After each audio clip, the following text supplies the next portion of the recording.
Hi everyone, it's David here from Use This Music. I'm just going to have this opportunity to discuss with some of our amazing artists some of the work they've been doing in sync and music production music. So first of all, we'd like to introduce the amazing, the talented, the wonderful Vida. Hi, thanks for having me. Can you just tell everybody who you are and what it is you exactly do? Well, I am an artist called Ryder, like you said, and I write and produce my own music. I've been doing that since I was a youngin'. And I went into the world of production music probably about 12 years ago when I first moved to London. And it's proven to work really, really well. And I've since been doing more co-writes with people, like top lining and co-producing things. So it's been a journey, what with being an artist and doing production music. So great. Could you give us a brief synopsis of some of the catalogue and some of the perhaps the some of the productions you've been involved with over the years? Yeah, so I did some albums for a company called West One Music, and they're really, really good. It was more like female empowerment pop. And so I wrote and produced and recorded all that. And then I did a Christmas album, sort of singer-songwriter type stuff, a little bit like a gentle Ellie Goulding sort of vibe, or like a John Lewis type stuff. I did some of that stuff. And then I did with another company called Boost Music, which is under the umbrella of Zona Music. I did a whole like 15-track complete a cappella vocal album, which was so fun to make because they just let me do whatever I wanted. It wasn't like doing covers of a cappella stuff. It was like just coming up with whatever came to my mind, you know, just random stuff, all vocals, a bit of beatboxing, which, you know, stretched me a little bit. But that was really good fun. And I had a lot of freedom with that. And over the years, I've done some co-writes with different producers, mostly when it comes to trailer music, because I can do opera sort of classical type vocals as well. So, you know, all the sort of high wobbling over epicness. And then you do sort of more female pop stuff over trailer music, which is what I've been doing more so recently with a friend of mine, Knives at Sea, he calls himself.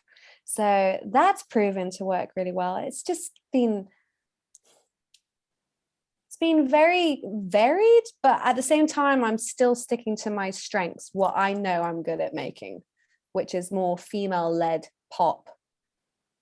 Or that's just a lot of collaborations, would you say, over the years? Yeah, when I first started, it was all just me doing my thing, and then I got asked to write with other people too. And other people just approached me. So yeah, it's been very interesting and fun, and you know, awesome. I want to work more with people. So awesome. How would you say you started out? So give us your musical journey from infancy all the way to where you are now. Well, first of all, I had a little bit of a head start because before I was even born, my dad was churning out albums upon albums for various production music companies in America. One of them was called Omni Music. I think they still exist. And so growing up, he had a music studio in the house, be it in the, you know, the third bedroom, or he refashioned the garage in the garden. You know, there was always a music studio. And so growing up, he'd put me on his gear, all the tapes and all that sort of stuff, and I didn't know how any of it worked, and I just made music, you know, from I don't know, I started doing that around 12 when I started producing my own stuff. And then, you know, you do GCSE music and you do A-level music, and there's like a reason to have a deadline and write a song to get marked on, and so I would always use my dad's studio to do that. And I had feedback with the teachers at school saying, you know, this is really good. And I started getting more confident with making my own music. And really, it's kudos to my dad, because he had a studio and he was teaching me how to write my own stuff. You know, there was no quantizing or anything like that back in the day. So you had to make sure you played those drums in tight. And then I did a music degree at LIPA in Liverpool, and that was just straight music. But we did a couple modules on music tech, and I did music tech A level using Cubase, which was quite easy. And then doing logic at university, which I could not get my head around for some reason. I don't know. And now I use Pro Tools, and that's just like second nature to me. But yeah, and then I became an artist, moved to London, was recording vocals for various TV, radio, film companies, and I finally got myself a Mac computer, and that was the deal breaker. For years, I was living out of a suitcase at my boyfriend's flat in London, and he bought me a computer, and that was a game changer. And I got a little keyboard, and I was like, I think I can remember how to produce on my own. And I just quickly got a lot better and more confident, and so started knocking on people's doors, ringing people up. Yeah, that's it. Hustle. Yeah. That's it. Yeah, it worked. So you mentioned you've done some TV work, film work, video work. Do you have a favorite, a most memorable sync, or have you got a favorite bit of live music that has been used? Well, with the session singing I've done over the years,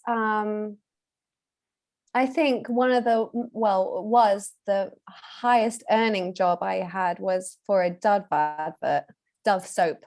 And that went worldwide for 2 years. And I got a really nice fee, and I'm very grateful for that, for the guys that paid me. And so I'm all over radio and TV for various things.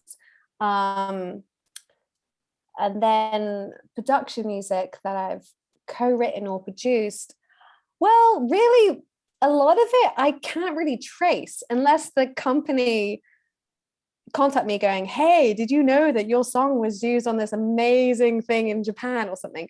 But they don't. You just see it printed out on your paperwork at the end of every quarter, and you're like, what program was that? And you have to fish for it yourself.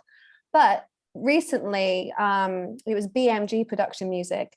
They've kindly emailed when something had happened, and I would say it was pretty cool to see a song I co-produced with Knives at Sea, Ozzy Rogers, and it was on an NFL promo, sports promo in America, so that would have been playing on their TV a lot.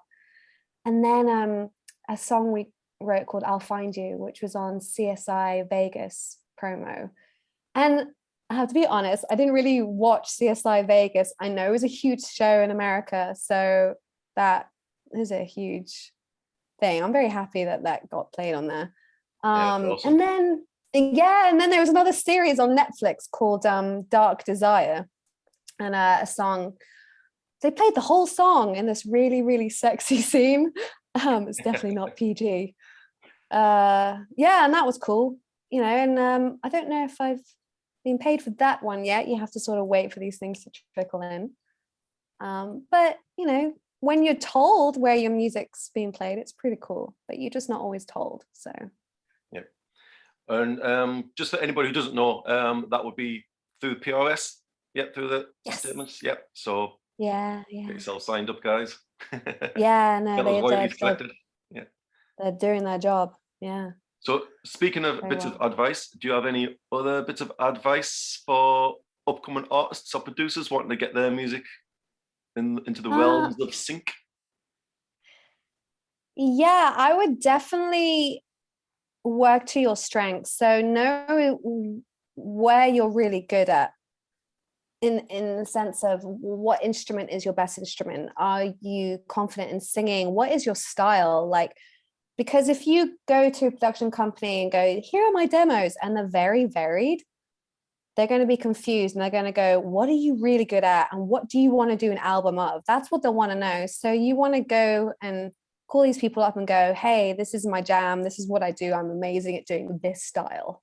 Like, I don't know, folky ukulele music, or I don't know, Lana Del Rey moody stuff, or whatever, garage, so you definitely work to your strengths, and have a nice SoundCloud showreel, or a website with just a link to your music or something, or Spotify, and just email these production companies. There's so many.